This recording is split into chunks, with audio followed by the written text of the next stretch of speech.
मुकुर सुधारि रघुबर बिमल यश जो दायक फल चारु सियावर रामचंद्र की जय। पवन सुत हनुमान की जय। बोलो भाई सब संतन की जय। दुआ संख्या 117 के बाद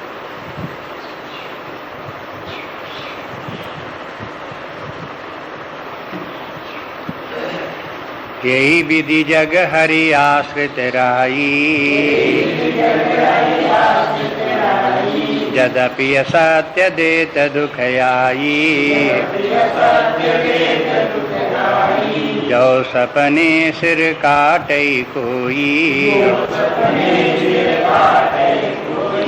बिनु जागे न दूर दुख होई। जासु कृपायस भ्रम मिट जाई। गिरिजा सोई कृपाल रघुराई। आदि अंत को जासन पावा। मत अनुमान निगम यस गावा। बिनु पद चलै सुनई बिनु काना। कर बिनु करम करई विधि नाना। आनन रहित सकल रस भोगी। बिनु बानी बकता बड़ जोगी। तन बिनु परस नयन बिनु देखा। ग्रहई घ्राण बिनु बासय शेषा। असि सब भांति अलौकिक करणी। महिमा जासु जाय नहीं बरणी। जहिम गावहि वेद बुध जाहि धरहि मुनि ध्यान।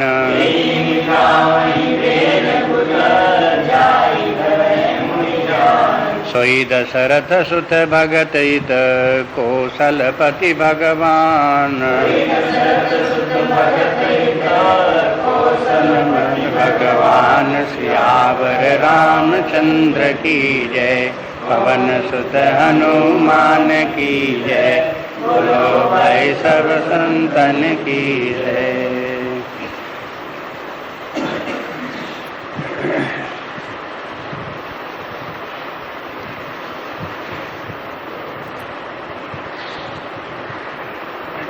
कल तो हो गया इसका वर्णन। भगवान शंकर जी ने बताया पार्वती जी को कि देखो भगवान जो है क्या है। जगत का संबंध परमात्मा का संबंध किस प्रकार से है।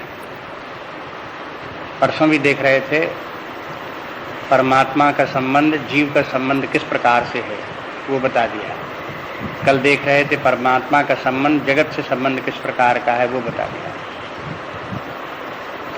परमात्मा सूर्य के समान है और जीव उसका प्रतिबिंब है। जीव अनेक हैं, अपने आप को एक दूसरे से अलग मानते हैं, लेकिन परमात्मा के लिए सभी जीव उसी के प्रतिबिंब हैं। परमात्मा से भिन्न कोई नहीं है, सब उसी के रूप, नाना रूप। जगत क्या है? माया। परमात्मा की जो माया है, माया शक्ति के द्वारा जगत स्वप्न के समान भ्रांति मात्र काल्पनिक एक रचना है, ईश्वर की रचना है। ईश्वर की कल्पना जगत है। जैसे व्यक्ति की कल्पना स्वप्न है। व्यक्ति रात्र में स्वप्न देखता है तो वो स्वप्न उसके मन की कल्पना होती है।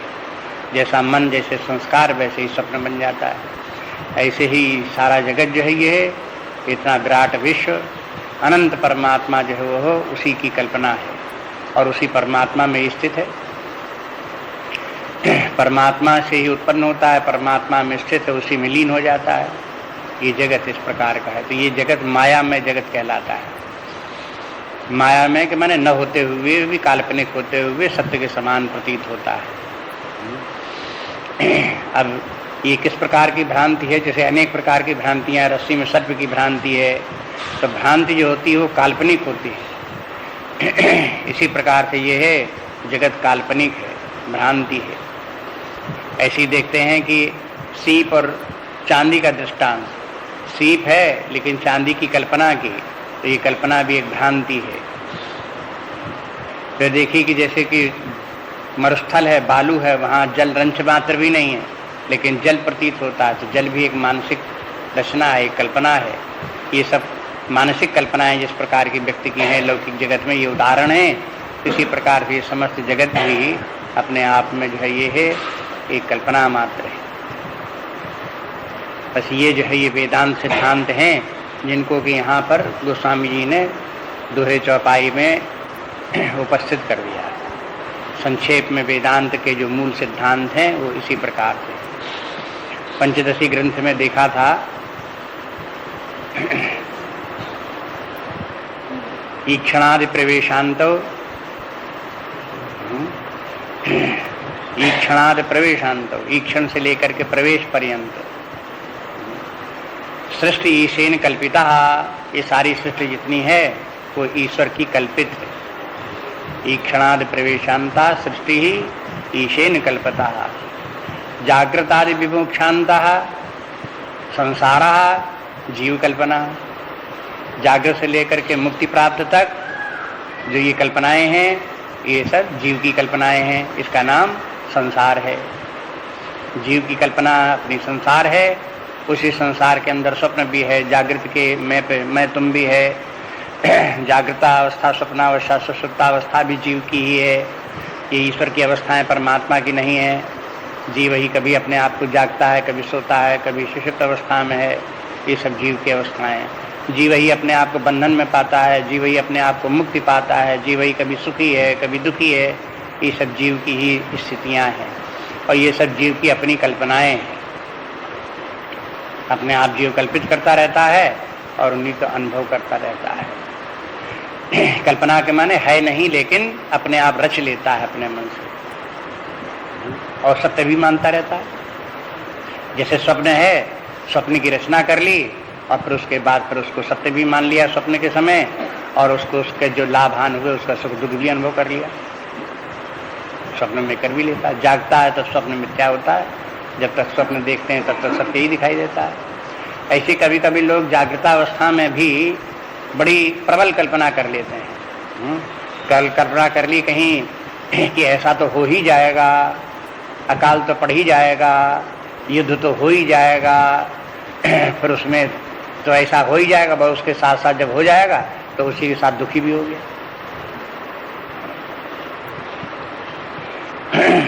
एक व्यक्ति दूसरे व्यक्ति से कल्पना कर लेता है, वो व्यक्ति तो मुझे मार डालेगा ही, तो कल्पना कर ली है, बस दुखी होने लगा। ऐसे करके कोई ना कोई कल्पनाएं ऐसे जीव अपने मन से कर लेता है। होने को जो होता है सो होता है, हो भी ना भी हो, कुछ भी हो सकता है, लेकिन कल्पनाएं कर लेता है, और कल्पना करके फिर दुखी सुखी भी होता रहता है जागृतावस्था में। तो ये सब जितनी कल्पनाएं हैं ये सब व्यक्ति को दुख देती रहती है। यद्यपि मिथ्या है तब भी दुख देती है। अब यही कहते हैं कि देखो, कहते जब ये सारा जगत ही मिथ्या है और जीव ने अपना संसार रच रखा है स्वप्न जागृत का, वो भी मिथ्या है, तो फिर दुख क्यों देता है? तो मिथ्या दुख देगा, ऐसी बात नहीं। दुख देने के लिए मिथ्या और सत्य का अलग अलग होना आवश्यक नहीं है। अगर हमको सत्य लगता है जगत तो भी दुख दे सकता है, और मिथ्या जगत होगा तो भी दुख दे सकता है। दुख देने की क्षमता जो है मिथ्या में भी, जैसे स्वप्न मिथ्या है लेकिन दुख देता है। जागृतावस्था को मान लो, हम मान लेते हैं जगत सत्य है, तो भी वो दुख देता है। तो दुख देने में जागृतावस्था की लाभ हानि जितना दुख देती है, स्वप्नावस्था के मिथ्या स्वप्न के पदार्थ भी की लाभ हानि उतनी दुख देते सुख देते हैं। तो ये झूठे और सच्ची दोनों वस्तुएं हैं, सुख देने में दुख देने में दोनों एक समान हैं। जैसे एक वास्तविक सर्प हो, रेंगता चला जा रहा हो, तो उसको देख करके डर लगेगा और दुख होगा। लेकिन रस्सी के स्थान पर अगर सर्प समझ लिया, तो वो भी सर्प उसी प्रकार से दुख देगा, वही डरावना लगेगा, उसी प्रकार दुख देगा जैसा कि वास्तविक सर्प हो। तो इस तरह से देखते हैं कि ये है कहते हैं कि अगर जगत सारा मिथ्या है, ईश्वर की कल्पना मात्र है, यह संसार सब कल्पना है, हमारी अपनी कल्पना मात्र है, तो ये दुख क्यों देता है? तो कहने दुख देता है, मिथ्या है तो भी दुख देता है। यही विधि जग हरि आश्रित रही, यद्यपि असत्य देत दुखाही, यद्यपि यह सत्य है तो भी दुख देता है। कोई तर्क कर सकता है तो मिथ्या है तो दुख कैसे देगा? अरे मिथ्या है तो भी दुख देते हैं, इसने उदाहरण है कि नहीं है? सभी उदाहरण तमाम हैं इस प्रकार के जो मिथ्या वस्तु में भी दुख दे सकती हैं।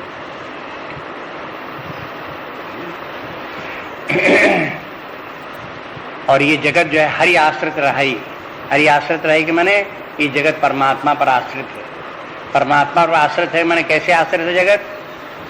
जैसे मिट्टी पर घट आश्रित है, जैसे जल के ऊपर तरंग आश्रित है। अगर जल न हो तो तरंग अपने आप बिना जल के लहर हो ही नहीं सकती। मिट्टी न हो तो घट अपने आप घट का रूप हो ही नहीं सकता। घट मिट्टी के ऊपर ही आश्रित है। ऐसे ही सारा जगत जो है परमात्मा पर आश्रित है, माने अधिष्ठान रूप परमात्मा ही है। परमात्मा ही ने जगत का माया में रूप धारण किया है, इसलिए जगत परमात्मा पर आश्रित है। जगत निराश्रित होकर के अपने आप से अपनी सत्ता से विद्यमान नहीं है, ये दूसरे पर आश्रित है। तो जब मिथ्या का एक मिथ्या होने का एक तर्क ये भी है कि जो वस्तु किसी दूसरी वस्तु पर आश्रित होती है, स्वयं जिसकी अपनी सत्ता नहीं होती, वो मिथ्या होती है। मिथ्या वस्तु अपनी सत्ता से स्वयं विद्यमान नहीं होती, दूसरे पर आश्रित रहती है। जैसे घट जो है मिट्टी पर आश्रित है, इसलिए घट मिथ्या है। घट को मिथ्या क्यों कहते हैं? घट तो दिखाई दे रहा है, काम आ रहा है, कह रहे इसलिए मिथ्या है घट, क्योंकि घट मिट्टी पर आश्रित है, उसकी स्वयं सत्ता नहीं है, इसलिए मिथ्या है। इसलिए जगत जो है, कहोगे जगत तो दिखाई दे रहा है, जगत इतना ठोस मजबूत है, सब दिखाई देता, बराबर बना हुआ है, फिर मिथ्या क्यों कहते हैं? इसलिए कहते हैं कि वो परमात्मा पर आश्रित है, स्वयं अपनी सत्ता से विद्यमान है। ये जगत नष्ट भी हो सकता है, परमात्मा में लीन हो जाए, ऐसा भी हो सकता है, इसलिए मिथ्या है। इसलिए आश्रित रहने के माने है यही विधि जग हरि आश्रित रही, ये जगत परमात्मा पर आश्रित है। तो आश्रित किस भाव से है, इसे ध्यान देना चाहिए और ये अभ्यास रखना चाहिए। ये सब जो बता रहे हैं शंकर जी, इसलिए बता रहे हैं कि व्यवहार काल में भी जैसा जगत है वैसा जगत याद रखें, जैसा जीव भाव है वैसा जीव भाव याद रखें, जैसा परमात्मा है वैसा परमात्मा याद रखें। विचार करते करते इतना अभ्यास हो जाए कि हर समय ये भाव बना रहे कि परमात्मा सत्य है। क्यों सत्य है? क्योंकि अपनी सत्ता से विद्यमान है, वो किसी दूसरे पर निर्भर नहीं। जगत मिथ्या क्यों है? क्योंकि जगत अपनी सत्ता से विद्यमान नहीं है, परमात्मा की सत्ता से इसकी सत्ता है, उसी पर स्थित है।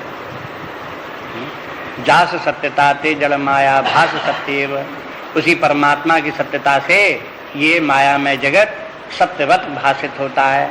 सत्यवत भाषित होता है, ऐसा लगता है जैसे अपने आप से है, अपनी सत्ता अपने आप है, ऐसी जगत की लग रही है, लेकिन जगत की सत्ता अपने आप से नहीं है, परमात्मा की सत्ता से इसकी सत्ता भाषित हो रही है। उन सभी उदाहरणों में देखो, जैसे सर्प है तो सर्प की सत्ता रस्सी की सत्ता से लग रही है, जैसे चांदी चमक रही है तो सीप की सत्ता से चांदी चमक रही है। तो ये सब जहाँ कहीं भी भ्रांति भी है तो भ्रांति में अधिष्ठान जो वस्तु है, आश्रित वस्तु है, उसकी सत्ता है और काल्पनिक वस्तु उसी पर अध्यारोपित है, और वो उसके कारण से, आश्रित वस्तु के कारण से वो सत्यवत भाषित होती है। ऐसी जगत अपने आप से सत्य नहीं है, परमात्मा की सत्यता से सत्य सा लग रहा है। तो समझने के लिए इन सब उदाहरणों को याद रखें और फिर समझ करके जब समझ लिया इसी प्रकार से जगत को याद भी रखें कि जगत तो ऐसा ही है। परमात्मा निर्विकार है, एक शब्द है निर्विकार, परमात्मा निर्विकार, माने परमात्मा के न उत्पत्ति होती न विनाश होता, परमात्मा में न परिवर्तन होता है, न परमात्मा घटता है न बढ़ता है, इसलिए उसको परमात्मा कहते हैं निर्विकार है। लेकिन जगत सविकारी है। सविकारी है कि माने उत्पत्ति भी होती है, अंत भी होता है, जगत बनता भी है, बिगड़ता भी है, रूप भी बदलते हैं। अब ये जगत जो है परिवर्तनशील जगत, इसलिए अब परिवर्तनशील जगत को कोई नित्य मान ले और चाहे कि ऐसा ही बना रहे, जैसा हम चाहें वैसा ही सदा बना रहे, तो बना रहने वाला नहीं। जगत का तो स्वभाव है विकारी परिवर्तन होना।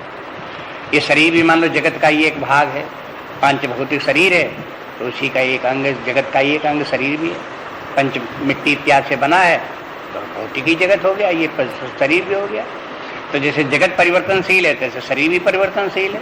शरीर भी उत्पन्न होता है, बनता है, मृत्यु होती है, बिगड़ता है, जब तक रहता है तब तक नाना प्रकार के रोग लगते हैं, बदलता है, घटता है, बढ़ता है, ये शरीर में होता ही रहता है।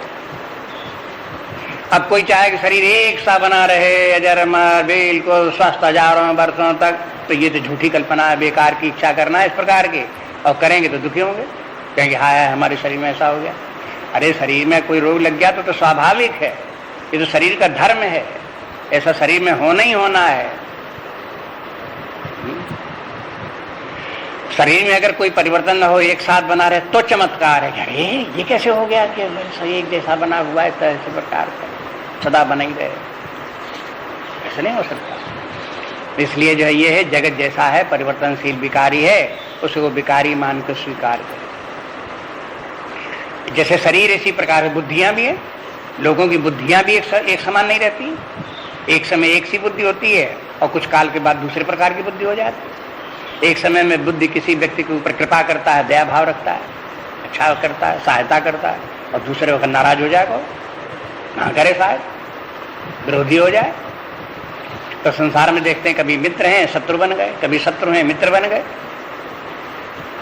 तो ये सब कैसे हो गया? हाँ भाई ये तो संसार है, बुद्धियां हैं, वो तो ऐसे बदलती ही हैं, क्या करो उनको? बस जब बदलती हैं इस प्रकार के तो उनको जैसा है जगत वैसा ही स्वीकार करना पड़ेगा। बदलने वाला जगत, बुद्धियां भी बदलने वाली हैं, जैसी बदलने वाली हैं तैसी स्वीकार कर। बस ये इसलिए कहते हैं कि ये जब ये ज्ञान होता है तो ज्ञान के हिसाब से, ज्ञान के माने जब सही सही बात मालूम हो तो उसी प्रकार से व्यक्ति अपने व्यवहार करता है, देखता है, करता है, उसी प्रकार का ध्यान रखता है कि ऐसा ही है ऐसा करके। तो यही विधि जगह हरि आश्रित राही, और जदप या सत्य देते दुख आही। कहते जो सपने सिर काटे कोई, असत्य कैसे दुख देता है ये स्वप्न का है। अभी जैसे उदाहरण दिया वो बताते जो सपने सिर काटे कोई, स्वप्न देख रहा है कोई और सपने में किसी व्यक्ति ने सिर काट दिया तो बड़ा दुख लगेगा। और फिर कहते हैं बिन जागे न दूर दुख होई, जब जगेंगे नहीं तब तक वो दुख दूर नहीं होगा, जागे तब दुख दूर हुआ।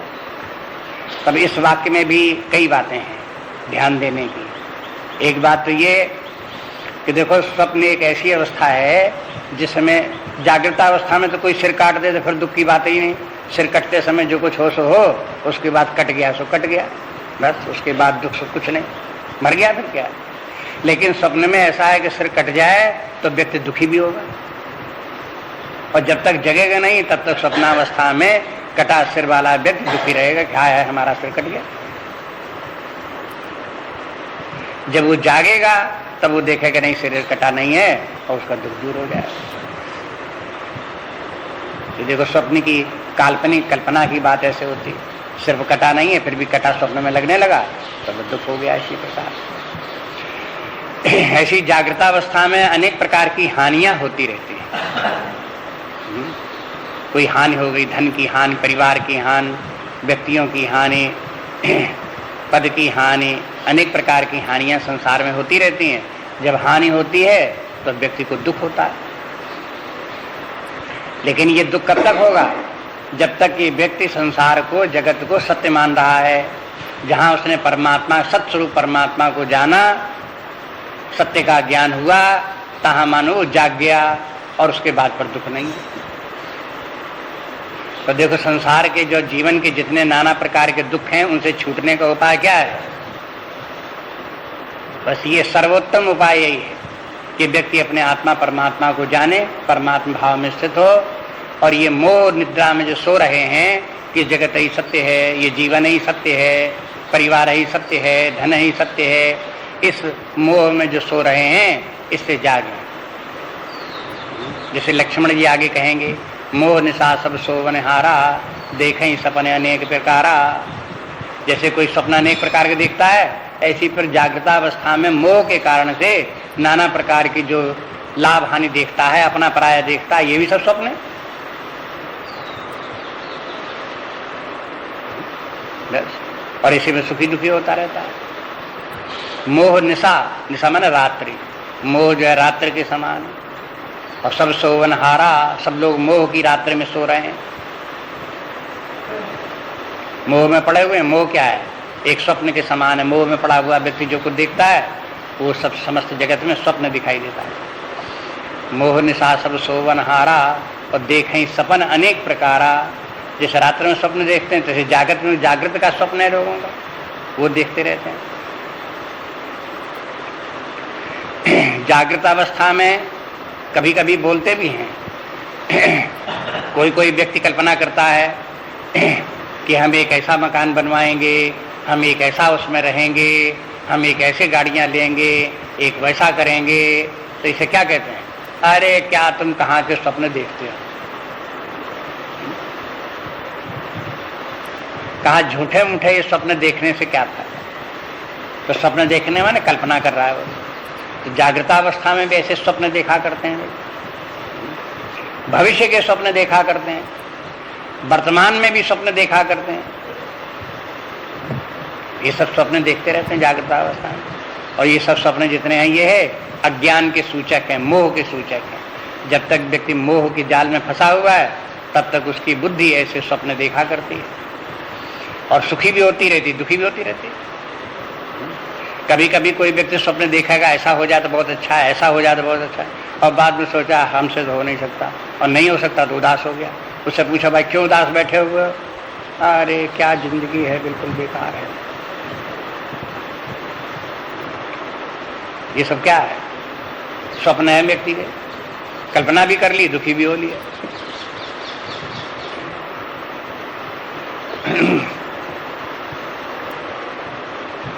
भज गोविंदम शंकराचार्य जी का जो है उसमें श्लोक है, उसमें शंकराचार्य वृद्ध पुरुष को उपदेश देते हैं। कहते भाई जिंदगी जो काटी सो काटी, मोह में पड़े रहे, नाना प्रकार के स्वप्न देखते रहे, तो सुसुख देखते रहे। अब तो वृद्धावस्था आ गई। वृद्धो याति गृहीत्वा दंडम तदप न मुंचति आशा पिंडम। अब देखो वृद्धावस्था आ गई, लकड़ी पकड़ पकड़ के टेक टेक के चलते कमर टेढ़ी हो गई, तब तदप न मुंचति आशा पिंडम। लेकिन आशाएं फिर भी, आशाओं की कल्पना लिए हुए फिर भी तुम जी रहे हो। अरे विचार करो कस तुमको हम कुता आया था।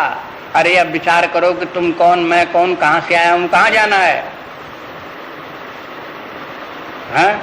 इस जीवन में जितने थोड़े दिन के लिए लोगों से संबंध हो गए, कोई मिल गया, कोई मित्र बन गया, कोई शत्रु बन गया, कोई माता बन गया, कोई पिता बन गया, कोई पुत्र बन गया, कोई पौत्री बन गया, ये सब के सब संबंध संसार जागृत अवस्था में बन गए। ये स्वप्न के समान झूठे हैं, ज्यादा दिन रहने वाले नहीं हैं। कम से कम अब तो चेतो, कहते हैं वृद्धावस्था में अब तो चेतो।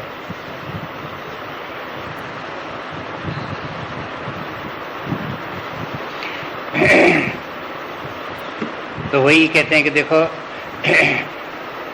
बिन जागे न दूर दुख होई। चेतना माने जागना, जागो अब, चेतो माने बिना जागे दुख दूर नहीं होगा। जहाँ से कृपा से भ्रम मिट जाई, जिस परमात्मा की कृपा से ये भ्रम मिट जाता है। गिरिजा सुई कृपाल रघुराई। हे पार्वती जी वही कृपा निधान भगवान राम है। माने इसके माने इस भ्रांति से छूटने का उपाय क्या है कि भ्रांति को, भ्रांति का ही निरंतर चिंतन करते रहने से, इस स्वप्न को, इस माया को बराबर इसी माया का ही चिंतन करने से माया नहीं छूटेगी, परमात्मा का चिंतन करने से माया छूटेगी। ये एक और सिद्धांत है।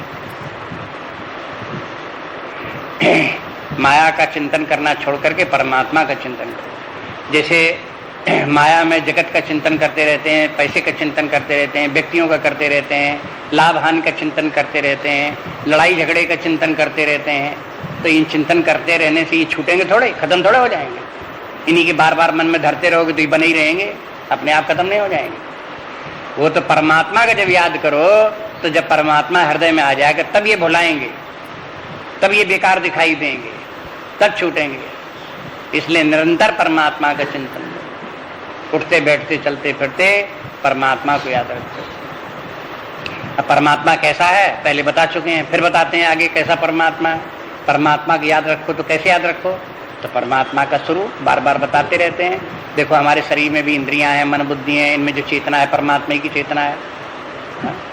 परमात्मा सच्चिदानंद स्वरूप है, आकाश की तरह सर्वव्यापक है।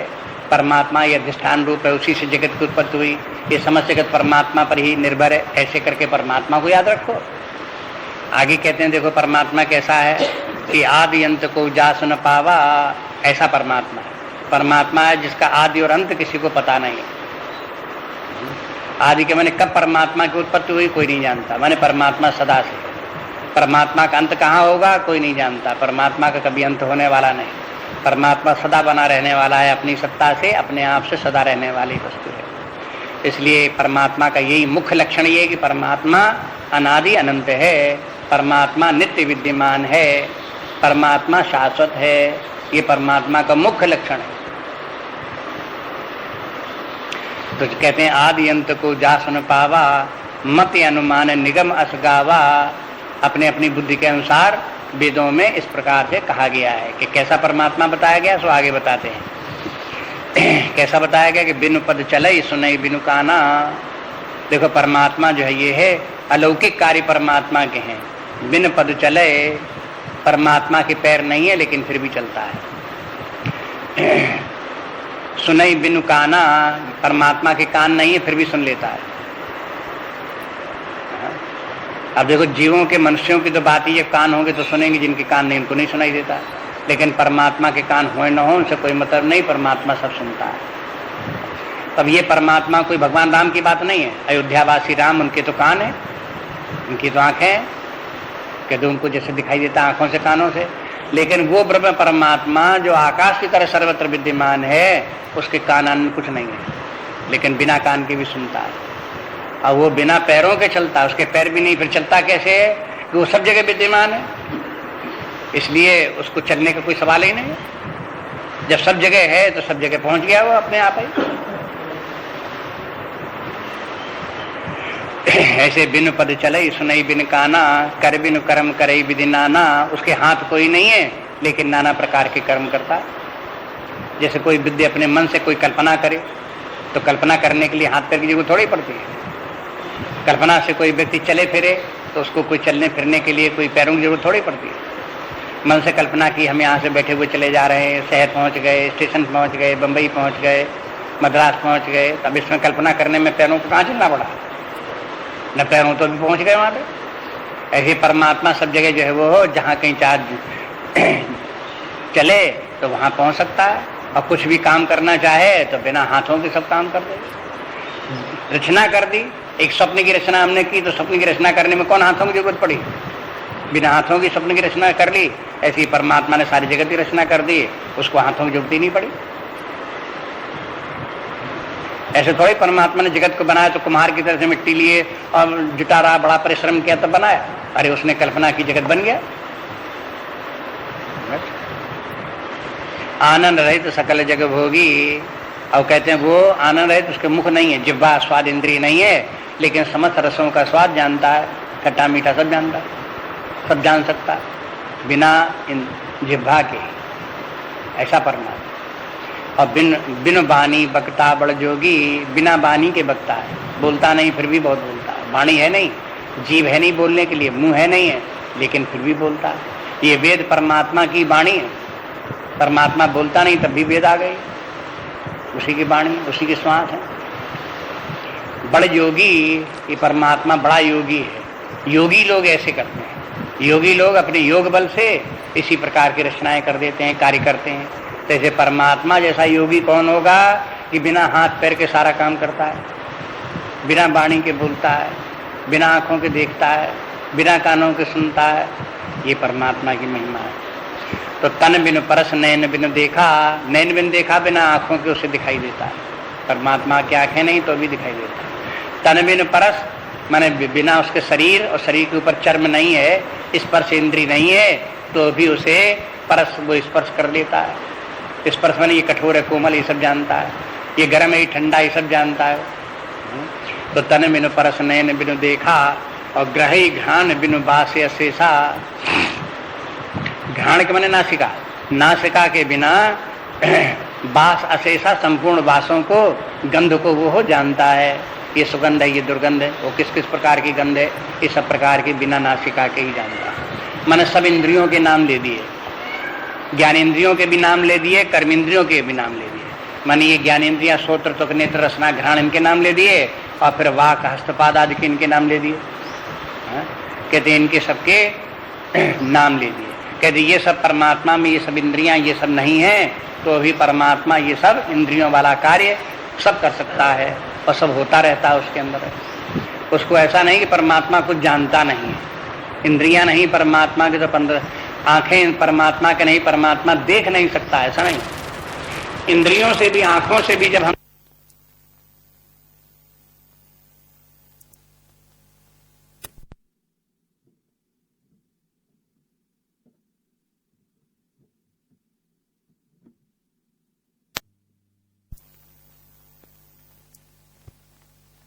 तीसरे की आंखें देखता है, सैकड़ों व्यक्तियों की आंखें, सब आंखों में परमात्मा वास करता है और सबकी आंखों से वो देखता है। उसकी अपनी कोई आंख नहीं, लेकिन सबकी आंखें जो हैं वो उसी की आंखें हैं। किसी भी सबकी आंखों से द्वारा उसी को देख लेता है, सबके कानों से वो सुनता है, सबकी आंखों से वो देखता है, सबकी जिह्वाओं से स्वाद लेता है। इस प्रकार से वो परमात्मा सबसे होकर के इस सब में स्थित है। ये तो परमात्मा सर्वव्यापी है, और अशरीरी है, ये भी बता देते हैं। देखो कहते हैं कि तन बिनु परस नैन मैंने देखा, परमात्मा अशरीरी है। अब वेदों में जब ऋषि लोग वर्णन करते हैं तो वैसे ही कहते हैं कि परमात्मा अशरीरी है, माने बिना शरीर वाला है। जैसे आकाश का कोई आकार रूप नहीं है, फैला हुआ है आकाश, ऐसे परमात्मा आकाश की तरह बिना आकार के, बिना रूप के, बिना शरीर के सब जगह फैला हुआ है। एक चेतना, सब जगह चेतना फैली हुई है, उस चेतना का नाम ही परमात्मा है। और उस चेतना का कोई शारीरिक आकार नहीं, इसलिए उसे कहते हैं कि वो अशरीरी है। अब ये सब जितने सुख दुख जो होते हैं वो शरीर में ही होते हैं, शरीर के कारण से ही होते हैं। परमात्मा अशरीरी है, इसलिए परमात्मा को सुख दुख नहीं होता। ये विशेषता परमात्मा। एक मंत्र आता है बृहदारण्यक उपनिषद में, अशरीरी भाव संतः न प्रिया प्रियो स्पर्शता। वो परमात्मा अशरीरी होने के कारण उसे प्रिय और अप्रिय कुछ भी स्पर्श नहीं करता। जैसे मनुष्य को प्रिय स्पर्श कर जाता है तो उसे आनंदित हो जाता है, सुखी हो जाता है। अप्रिय स्पर्श कर जाता है, छू जाता है, तो अप्रिय छू जाए तो दुखी हो जाता है। तो ये तो मनुष्यों की बात है। जीवों की दशा ये है कि कुछ प्रिय लग जाएगा, कुछ अप्रिय लग जाएगा, कहीं सुखी हो जाएगा, कहीं दुखी हो जाएगा। लेकिन परमात्मा को शरीर ही नहीं, तो उसको प्रिय और अप्रिय कैसे लगे? अब जैसे किसी व्यक्ति को सर्दी लगी तो शरीर होए तब तो सर्दी लगेगी, शरीर में आकर सर्दी लगेगी। तो गर्मी लगी तो गर्मी लगेगी, शरीर होगा तब तो गर्मी लगेगी। अगर शरीर ही ना हो, बिना शरीर के खड़े हों तो गर्मी सर्दी कहाँ लगेगी? तो परमात्मा अशरीरी है, इसलिए वो सर्दी गर्मी नहीं लगती। परमात्मा सब जगह व्याप्त है और सूर्य के भीतर भी व्याप्त है। तो कहोगे सूर्य के भीतर व्याप्त होगा तो मारी गर्मी के तो तप रहा होगा। वो अशरीरी होने के कारण सूर्य की गर्मी भी उसको तप्त नहीं करती।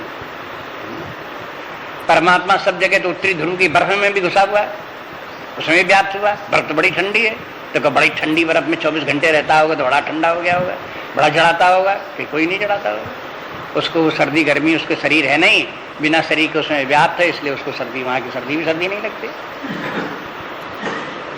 तो परमात्मा को ठीक ठीक समझने के लिए ये बताया गया कि देखो परमात्मा सर्वव्यापी है और परमात्मा कैसा है? असंग है, निर्लेप है। ऐसे बोलते हैं परमात्मा असंग है। असंग है कि माने उसके ऊपर कहीं किसी वस्तु का प्रभाव नहीं पड़ता, भला बुरा, बनने बिगड़ने का, लाभ हानि का, अनुकूल प्रतिकूलता का परमात्मा पर कोई प्रभाव नहीं पड़ता। असंसर्ग है, निर्लेप है, उसमें कोई लिप्त नहीं होता।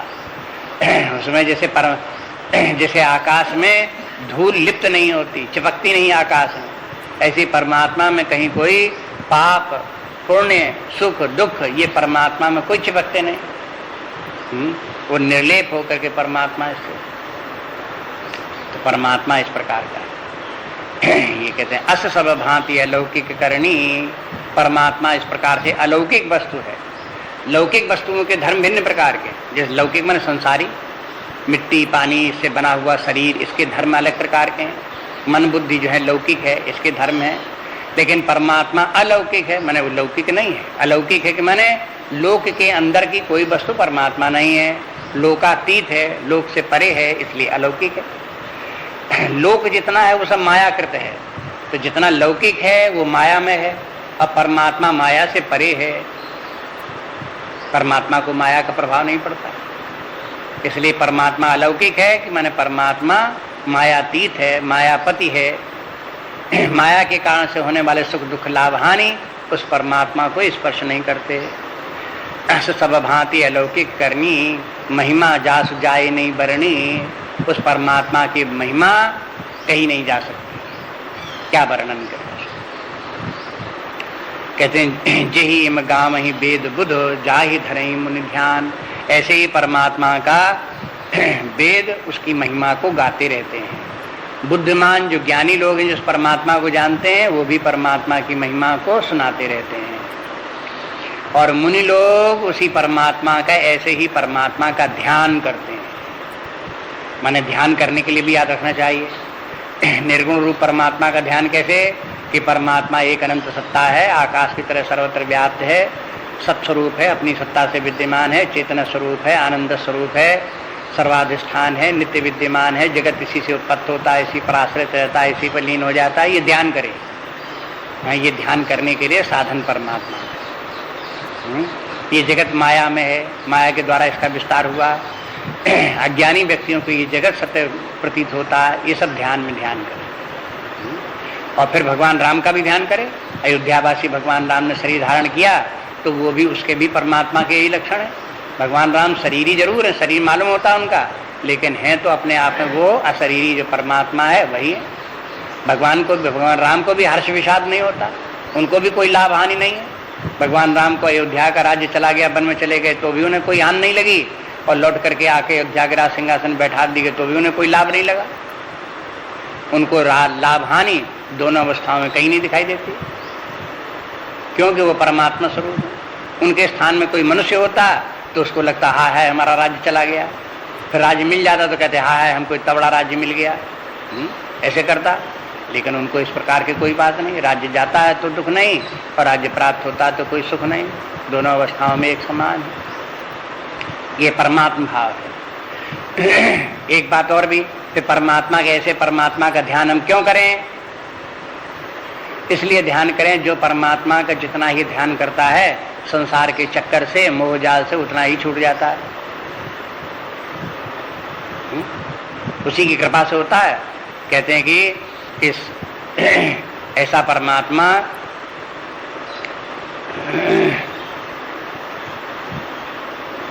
जासु कृपा अस भ्रम मिट जाई, गिरजा सोई कृपाल रघुराई। उस भगवान को इसलिए बराबर ध्यान करें जिसकी, उसकी कृपा से ये भ्रम मिट जाए, ये मोह मिट जाए, इसलिए ध्यान करते हैं उस परमात्मा का ध्यान नहीं करेंगे, स्मरण नहीं करेंगे तो मोह अपने आप नहीं मिटेगा, ये मोह बना ही रहेगा, आसक्तियां बनी रहेंगी, सुख दुख बने रहेंगे, मन परेशान ही होता रहेगा, उदास ही बना रहेगा, दुख दूर नहीं होगा, ये समस्या बनी रहेगी। इसलिए परमात्मा को याद।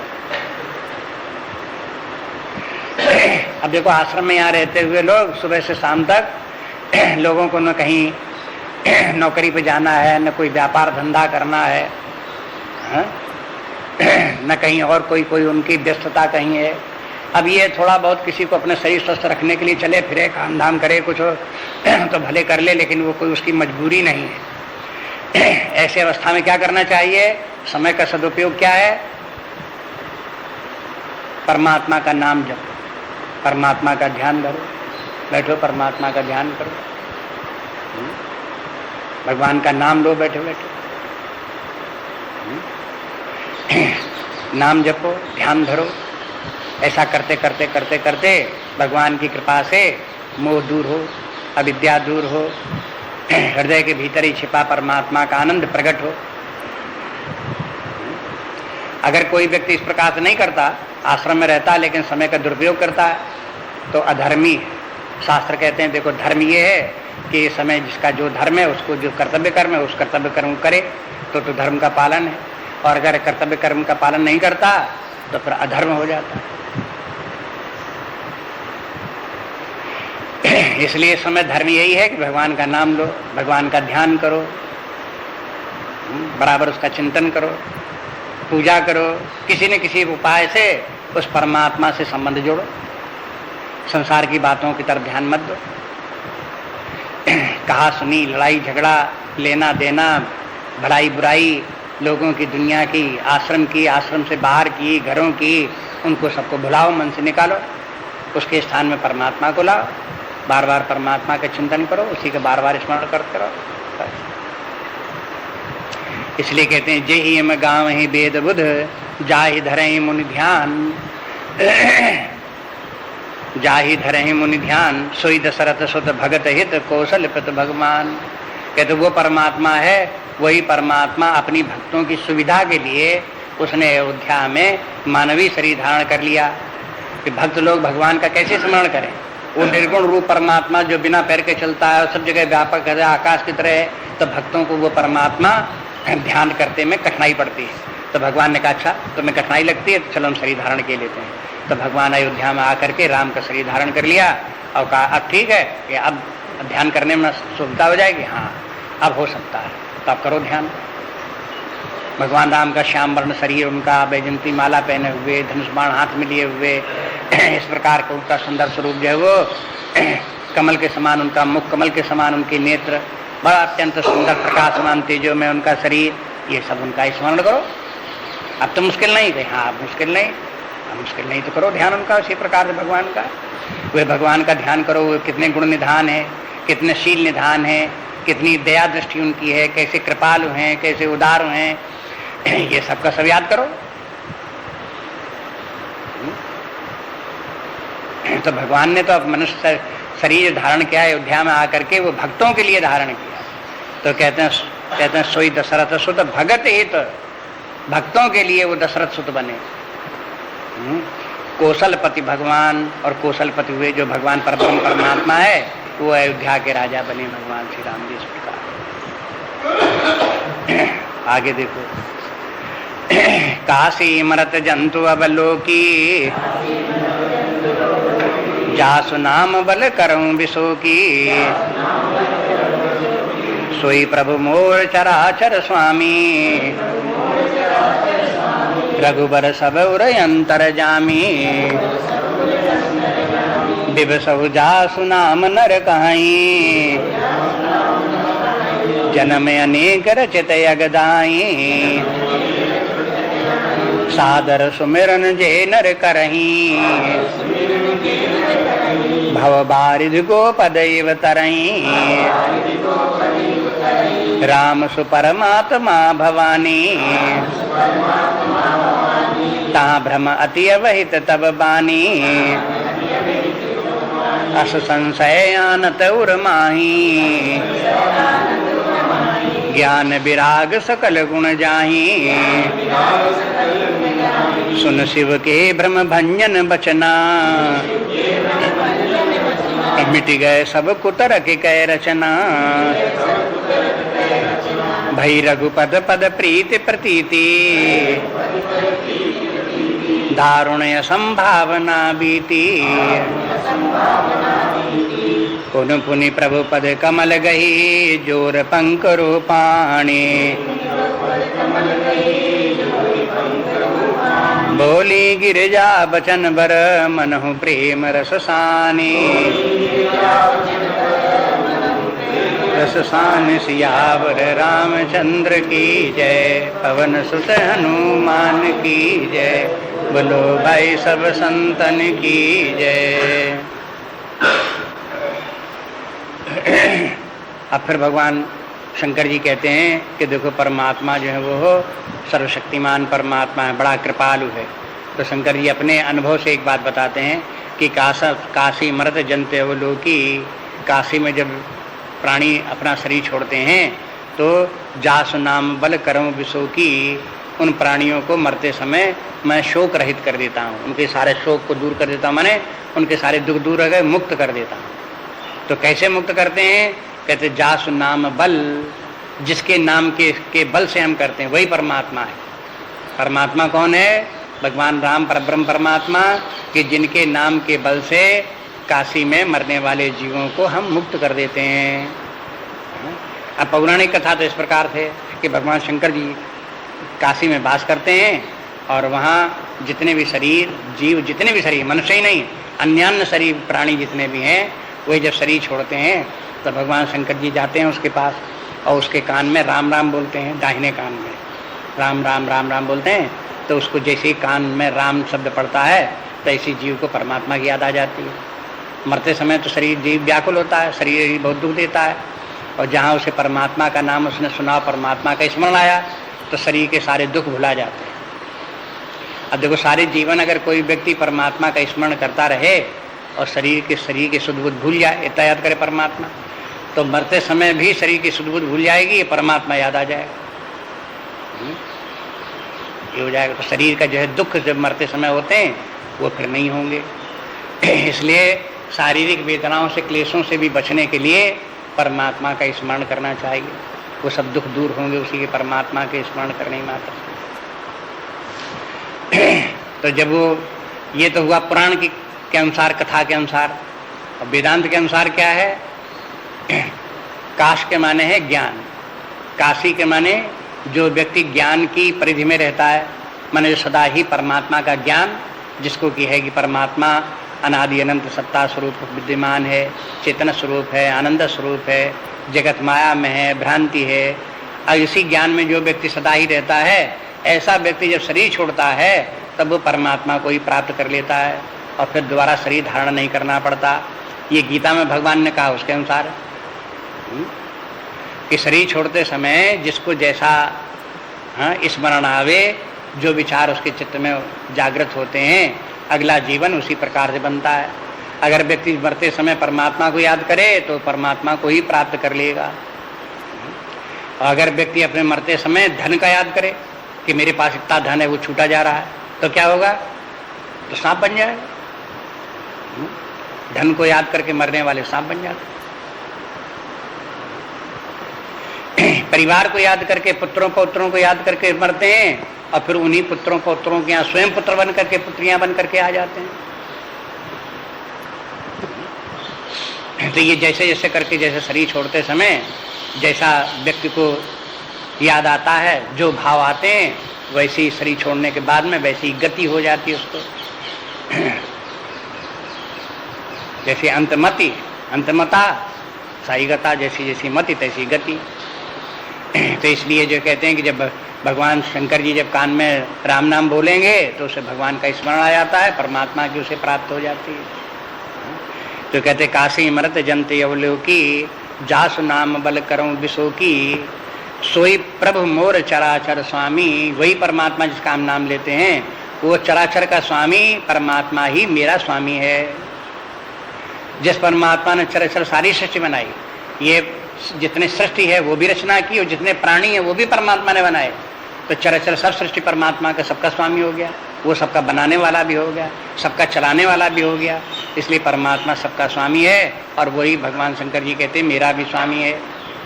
ऐसे ही सब भक्तों को समझना चाहिए, जैसे शंकर जी कहते हैं कि जो परमात्मा सारी चराचर का स्वामी है वही मेरा स्वामी है। बस उसी परमात्मा पर निर्भर रहे। वही परमात्मा व्यक्ति का कल्याण करने वाला है, मोद मंगल देने वाला है।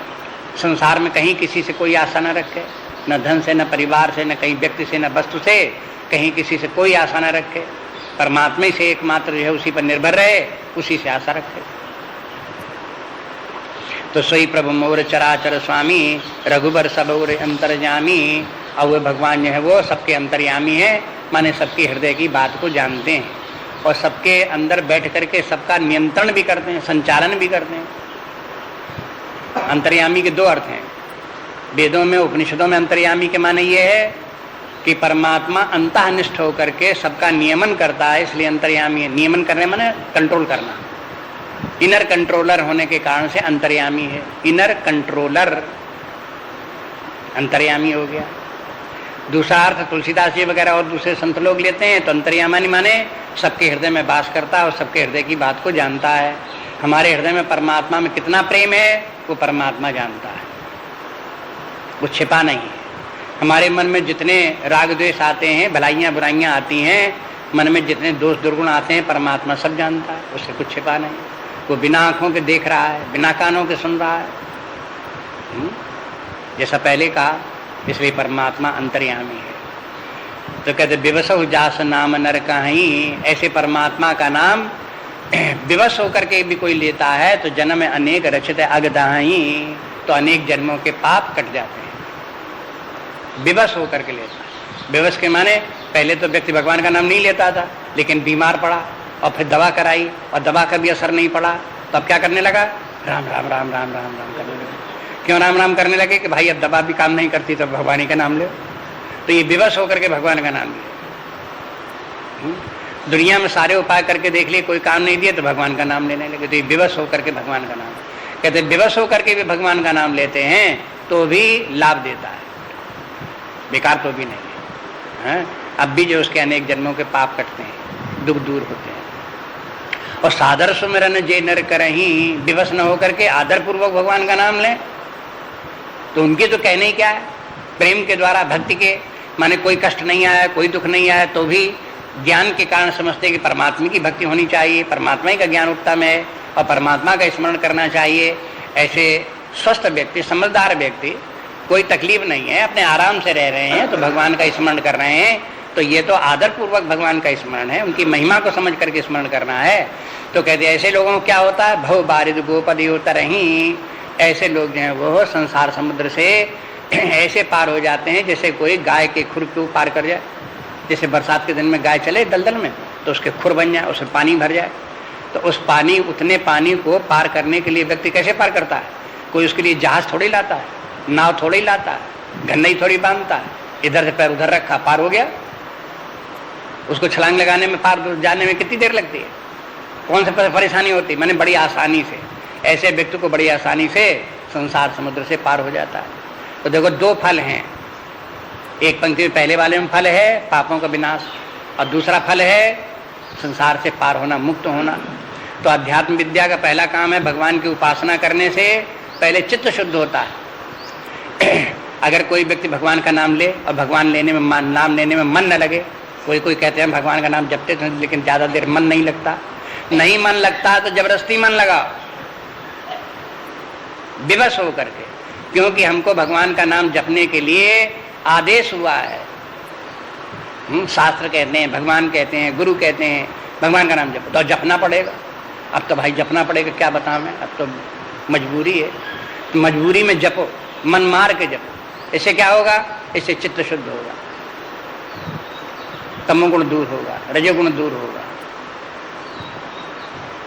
ये विवश होकर के जपने की बात। कहते भाई हमारा मन नहीं लगता, नहीं मन लगता तो भी लगा करो जबरदस्ती। जैसे छोटे बच्चों के साथ में पढ़ने के लिए जबरदस्ती की जाती है। कुछ लोग छोटे बच्चे तो ऐसे होते हैं, पढ़ने मन नहीं लगता तो मार मार डांट डांट उनको पढ़ाया जाता है, बड़ा पढ़ो, बड़ा याद करो, बड़ा ऐसा करो, ये करो, बार बार बार बार उनको डांट। अब उनको मन नहीं लग रहा है, अच्छा नहीं लग रहा है, लेकिन बेचारे पढ़ रहे हैं। कैसे पढ़ रहे हैं? विवश पढ़ रहे हैं। ऐसे ही भगवान का नाम भी विवश होकर के लेना पड़ता, कभी कभी विवश लेना पड़ता तो विवश होकर के लो, नहीं अच्छा लगता तो भी लो। इससे पाप कटेंगे, चित्त शुद्ध होगा। जब हृदय शुद्ध होगा, सत्वगुण आएगा तो अपने आप परमात्मा में प्रेम प्रकट होगा और फिर आदर पूर्वक फिर भगवान का नाम लेने लगोगे। यही छात्रों में से पढ़ने वाले कोई पढ़ते पढ़ते चल करके बीए में पास कर गए और उसके बाद में तो फिर वो स्वयं ही इतने विद्वान हो जाते हैं, फिर बराबर पढ़ते रहते हैं, फिर कोई उनसे पढ़ने को नहीं कहता तब भी पढ़ते रहते हैं, पुस्तकें भी लिखते रहते हैं, पढ़ते भी रहते हैं। कौन कहता क्या पढ़ो? अब तो व्यवस्था नहीं, आप क्यों पढ़ रहे? तो आदर पूर्वक पढ़ने लगते हैं, फिर तो उनको पढ़ने में एक मन लगने लगता है। ये उदाहरण है। इसी प्रकार से उदाहरण इसका, पहले साधना जो की जाती है विवश होकर के की जाती है, नहीं मन लगता है तो भी की जाती है, बाद में फिर जब चित्त शुद्ध हो जाता है तब फिर प्रेम पूर्वक की जाती है, फिर तो अच्छा लगने लगता है अपने आप ही। तो सादर सुमरन जे नर करहीं, भव बारिद गोपदी उतरहीं। बारिद माने समुद्र, संसार समुद्र को पार कर जाते हैं, माने मोह जाल से छुटकारा पा करके परमात्मा की प्राप्ति हो जाती है, आनंद में हो जाते हैं। तो राम सु परमात्मा भवानी, ऐसे जो भगवान हैं वही भगवानी, हे भवानी, भगवान वही परब्रह्म परमात्मा हैं। तहाँ भ्रम अति अवहित तब मानी। अब ऐसे कहो कि जो ऐसे भगवान हैं उनको भी भ्रम हो गया, उनको भी मोह हो गया। अब ऐसा कहोगे तो फिर मोह से दुनिया में कौन बचेगा? हाँ, परमात्मा को भी मोह हो जाएगा तो फिर कैसे काम चलेगा? परमात्मा ये एक ऐसा है जिसको मोह नहीं होता, भ्रम नहीं होता, वो सदा ज्ञान स्वरूप। अस संशय आनत उर्माही, जो परमात्मा में भी भ्रम होना या संशय होना या अज्ञान होने की कल्पना करता है, कहते हैं वो व्यक्ति तो बिल्कुल बेकार है, बिल्कुल नासमझ है। उसको क्या होता है? कहते हैं कि ज्ञान विराग सकल गुण जाही, उनका ज्ञान फिर ज्ञान नहीं अज्ञान हो जाता है। जो कहे कि परमात्मा को भी मोह हो गया तो कहते तो परमात्मा को अज्ञान नहीं हो गया, न मोह हो गया, तुम ही अज्ञान में पड़ गए हो, तुम ही मोह में पड़ गए, ऐसे कहते हैं। उसका ज्ञान गया, वैराग्य गया, उसकी भक्ति गई, ये सब गए, सारे गुण उसके चले गए। ये सब आध्यात्मिक गुण है। देखो आगे गुण कहते हैं ज्ञान विराग सकल गुण जाही, सकल में आ गई भक्ति इत्यादि, योग आदि, धर्म आदि, ये सब गुण है। धर्म भी गुण है, निष्काम कर्म योग भी गुण है, उपासना भी गुण है, परमात्मा का वैराग्य भी गुण है, परमात्मा का ज्ञान भी गुण है। ये सब के सब जो कैसे गुण है? ये सब आध्यात्मिक गुण है, पारमार्थिक गुण है। ये सब गुण उसके फिर चले गए। सुन शिव के भ्रम भंजन बचना। अब ये यहाँ तक शंकर जी ने बोला और चुप। तो अब आगे बताते हैं पार्वती जी ने क्या किया। सुन शिव के भ्रम भंजन बचना, भ्रम का नष्ट, भंजन में नाश करना, भ्रम का नाश करने वाले शंकर जी की इन बातों को जब पार्वती जी ने सुना तो पार्वती जी क्या हुआ? मिट गए सब कुतर्क की रचना। तो उनके मन में जो कुतर्क चल रहे थे वो सब खत्म हो गए। तर्क तो तर्क, और कुतर्क के माने गलत तर्क, उल्टे सीधे जो तर्क उनके मन में आ रहे थे वो सब समाप्त हो गए। वो परमात्मा तो निर्विकार शरीरी है, उसको मोह ही कैसे हो सकता है? उसको सुख दुख ही कैसे हो सकता है? लाभ हानि हो ही नहीं सकते हैं। कोई परमात्मा को परमात्मा करके ठीक ठीक न समझे तभी कह सकता है कि मोह हो गया, ज्ञान हो गया, लाभ हानि हो गई, जय पराजय हो गई, तभी परमात्मा को कोई आरोपित इस प्रकार करेगा। इसलिए परमात्मा को अगर ठीक ठीक ज्ञान होगा तो फिर उसका जो वो हो ये सब आरोपण भगवान के ऊपर जो करते हैं मोह आदि का, वो नहीं करेगा। तो कहते हैं मिट गए सब कुतर्क की रचना, सारा कुतर्क समाप्त हो गया। और भई रघुपद पद प्रीत प्रतीति, और उनको फिर पार्वती जी के मन में भगवान के चरणों, भगवान श्री राम जी के चरणों में विश्वास भी हो गया और प्रेम भी हो गया। अब देखो दोनों शब्दों को फिर देखो, भई रघुपद पद प्रीति और प्रतीति। प्रतीति के माने विश्वास और प्रीति के माने प्रेम और भक्ति। तो ये देखो भक्ति जो है वो विश्वास के साथ चलती है। जैसे जैसे परमात्मा की महिमा को सुनोगे तैसे तैसे परमात्मा में विश्वास जागेगा, और जैसे जैसे परमात्मा में विश्वास जागेगा वैसे परमात्मा में भक्ति उत्पन्न होगी, प्रेम उत्पन्न होगा। अगर किसी को परमात्मा में प्रेम नहीं तो क्यों नहीं? क्योंकि परमात्मा का उसे विश्वास नहीं। कहते विश्वास तो है लेकिन फिर भी प्रेम नहीं, तो आपका विश्वास छिछला है, थोथा है, नाम मात्र का विश्वास है, वास्तविक विश्वास नहीं। जब पूरा विश्वास होगा तो भगवान में प्रेम होगा ही होगा। विश्वास कैसे आवे? अब विश्वास ऐसे ही आवे जैसे पार्वती जी को आया। कैसे आया? जब शंकर जी ने सब महिमा उनकी सुनाई तो सुनते सुनते समझते समझते ध्यान दी तो विश्वास आ गया।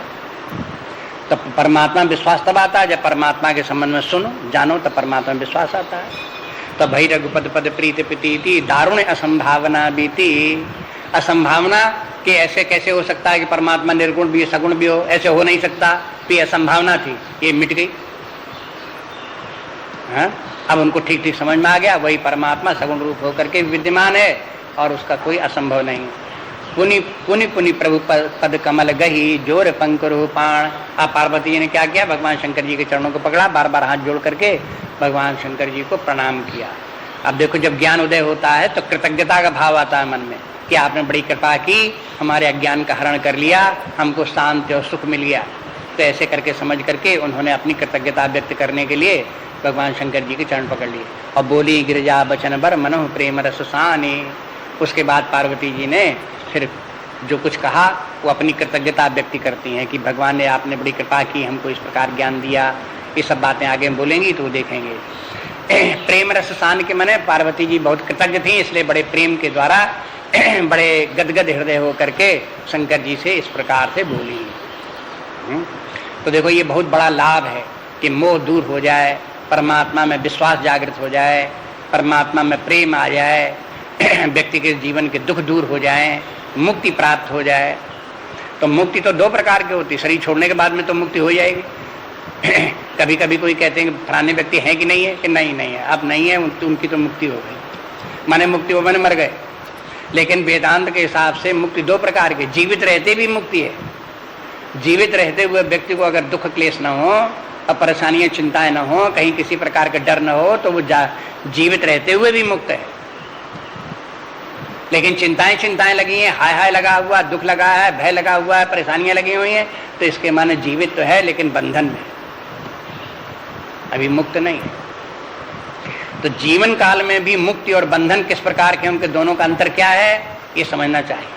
और जीवित रहते हुए मुक्त होकर के जीवन जीने का अभ्यास डालना चाहिए, यही शास्त्र कहते हैं।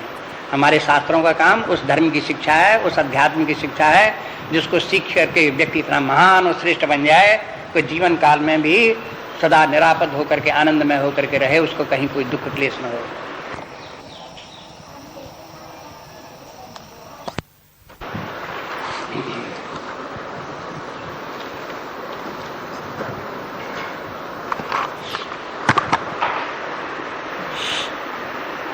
नान्या स्पृहा रघुपते हृदय समदीये सत्यं वदामि च भवान् अखिलान्तरात्मा भक्तिं प्रयच्छ रघुपुङ्गव निर्भरां मे कामादिदोषरहितं कुरु मां